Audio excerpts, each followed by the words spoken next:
नमस्कार साथियों, इस समय हम ट्रांसपोर्ट नगर हल्द्वानी में मौजूद हैं। हल्द्वानी कुमाऊं का प्रमुख शहर है। यहाँ से पूरे मंडल में फल हो गया, सब्जियां हुई, राशन हो गया, दवाई हो गई, कपड़े हो गया, सरिया, सीमेंट इत्यादि की सप्लाई होती है। प्रतिदिन माना बताया जा रहा है कि 500 से अधिक मालवाहक वाहन सामान लेकर पहाड़ को रवाना किए जाते हैं यहाँ से ट्रांसपोर्ट नगर से। फिलहाल ट्रांसपोर्ट नगर में ट्रकों में जो माल भाड़ा जाता है उसमें प्रति क्विंटल 10 रुपए से लेकर 30 रुपए तक की वृद्धि लागू कर दी गई है। जैसे हम आपको बता दें, मुनस्यारी और धारचूला जैसे दूरस्थ क्षेत्रों के लिए यह बढ़ोतरी 30 रुपए प्रति क्विंटल तक पहुंच गई है। इसमें हर ट्रक पर दूरी के हिसाब से लगभग 1000 से लेकर 3000 रुपए तक का अतिरिक्त खर्च पड़ रहा है। जैसे अल्मोड़ा की जो पूर्व दर थी 100 रुपए थी, अब नवीन दर जो है 110 रुपए, यानी कि 10 रुपए की बढ़ोतरी। इसी तरह रानीखेत की 100 रुपए थी, अब 110 रुपए कर दी है। बागेश्वर की 150 थी, 165 कर दी गई है। चंपावत की 140 थी, 155 कर दी गई है। पिथौरागढ़ की 160 थी, 180 कर दी गई है। टनकपुर की 140 थी, 160 रुपए कर दी गई है। मुनस्यारी की 300 थी, 330 कर दी गई है। डीडी हाट की 200 थी, 220 कर दी गई है। धारचूला की 300 थी, 330 कर दी गई है।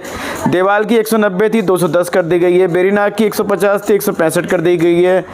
थल की 180 थी, 200 कर दी गई है। चौखटे की 150 थी, 165 कर दी गई है। इस तरह ये रेट बढ़ा दिए गए हैं फिलहाल, क्योंकि सभी चीज़ों में रेट बढ़ गए हैं। डीजल के रेट के साथ प्रदूषण कम करने के लिए उपयोग में लाए जा रहे लुब्रिकेंट यूरिया का रेट भी 1100 रुपये से बढ़कर 1800 रुपये हो गया है।